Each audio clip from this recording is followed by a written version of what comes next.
When we try to fix something, we assume it was once working, right? So has the criminal justice system in Australia ever treated all children fairly? And if not, can it be fixed? I'm a proud Noongar woman and Indigenous rights campaigner for Amnesty International. I begin by acknowledging the traditional custodians of the land on which we meet, the Gadigal people, and pay my respects to elders past, present, and those yet to come. This always was and always will be Aboriginal land. So to understand this question, let's go back to the beginning, childhood. This is a photo of me and my sister when I was about 10. We were always off on our bikes, exploring the ocean and the bush, just free to be kids. And of course I made mistakes and got in trouble, but I never would have thought that prison was a possibility. But if this audience were all of the kids in prison in Australia today, over half of you would be Aboriginal and Torres Strait Islander kids, even though our kids only make up a tiny fraction of those under 17 years old. And this is even worse for Indigenous girls.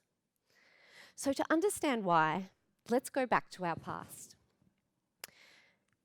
When the British arrived, the first Aboriginal and Torres Strait Islander prisoners were prisoners of war. In the frontier wars, they were captives, that is, if they weren't killed. And this moved to an idea of protection, and that's when the colonisers started building prison, because protection involved controlling every aspect of Indigenous people's lives, and this had criminal consequences. Let me give you an example. This is an early prison in Western Australia around 1890. They earned the chains around their necks from offences like stock killing. You could get 2 or 3 years per sheep that was killed. And there were prisoners well under the age of 16 years for absconding from employment, so from running from the farms where they're enslaved to work. And police were moving Aboriginal people off their land into settlements. They were handing out rations. They were the ones monitoring illegal marriages between Aboriginal and non-Indigenous people. Police were taking children from families into missions, like my own great-grandmother, as part of the stolen generations.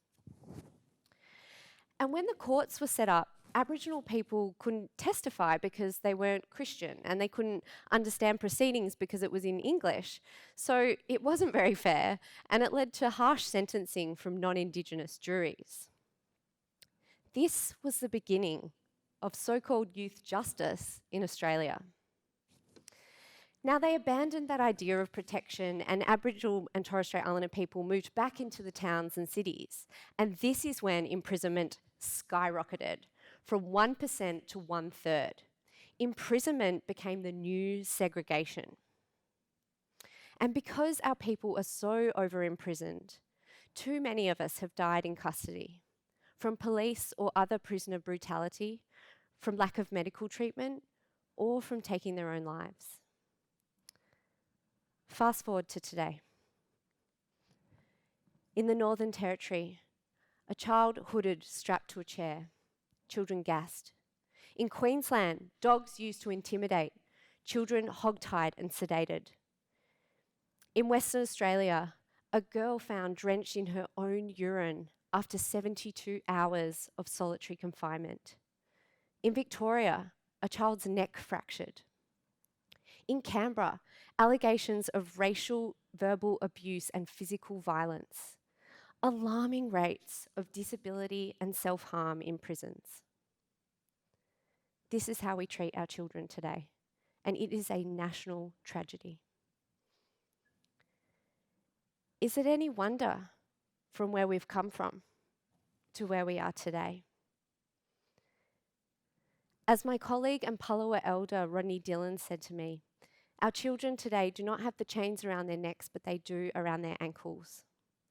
And because they are 25 times more likely to be those kids in prison, we can't escape that this is mostly happening to Aboriginal and Torres Strait Islander kids. Now, it's got to do with disadvantage as well, because Indigenous kids are more likely to be removed from their families. They're more likely to have disability or mental health or other health issues, which in turn mean that they're more likely to go to prison. So Indigenous girls, for example, in prison, most of them are themselves victims of violence. And kids are being locked up mostly for offences like theft, public order offences, traffic offences. In some cases for stealing a chocolate frog or being charged with stealing bread. But we have to look at the police and the courts as well, because police are far less likely to caution an Aboriginal child, but they're far more likely to charge them. And courts are more likely to sentence an Aboriginal child, but Indigenous kids are less likely to have access to a lawyer. So, youth justice or injustice system? And can you ever really rid a system like this of the racism and inequality that it was built on?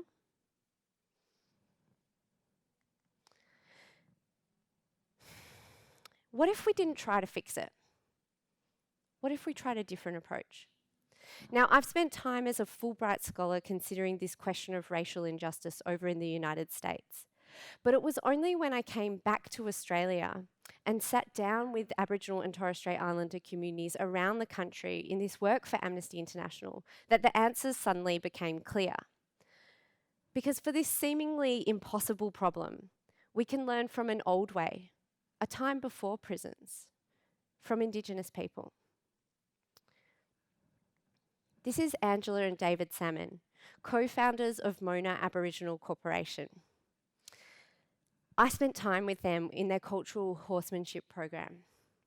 Now, this is just outside of Mount Isa in Queensland. And here they bring children together with community mentors and connect them back with the land and with culture. And they instill in them confidence, from cooking to cleaning to education to how to handle and train a horse. They help them with trauma from people who understand. And we sat around the campfire and we yarned with elders, some who'd grown up there right on country. And the kids just loved it. They told me how the program helped them, how they felt free out on the land. And the program got rave reviews from the local primary school principals of the town. Angela says she just wants to see her kids walking with their heads held high. Now over to Burke in New South Wales. Here there's been steady progress with the Maranoka Justice Reinvestment project, led by the community there, where they're getting everyone around the table, so police, teachers, judges, and they're all looking at how they can take that money that was spent on locking kids up, which, as we've seen, is harmful and it doesn't stop crime, and put that back into the community to help families and kids be stronger, happier, healthier. And this same idea of justice reinvestment in the US has seen the closure of numerous prisons in places like Texas. Now, that young Aboriginal fella you saw earlier in the hood strapped to the chair, Dylan Voller, him and I travelled to Canberra together recently, and I heard him speak to politicians about the power of the Aboriginal-run program Bush Mob in Alice Springs, where he was bailed to. In his words, it's this program that is the reason that he's still out of prison today. This is a young fella who has seen the worst of the system, been in it since he was very young, and yet has become a strong advocate on youth justice issues. He wants it to be made available to more children. Now, these programs exist right around the country and they work, but they struggle to get funding and support. They're often run by elders and community members out of the love of their hearts. There's no national leadership for this change, even though this is clearly an Australia-wide shame. So we find ourselves at a crossroads. We can continue down this path where we lock up and abuse generations of Indigenous kids in a system that has never treated them fairly. Chains around their ankles, history repeating itself.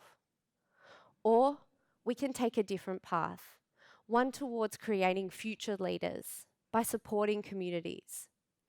Look, it's not going to fix discrimination, but it will stop Aboriginal and Torres Strait Islander children from getting stuck in this youth injustice system, and it will help them out of the quicksand of it when they're stuck in it. because it is like a quicksand. Once you're in, it's very hard to get out, and most children return as adults.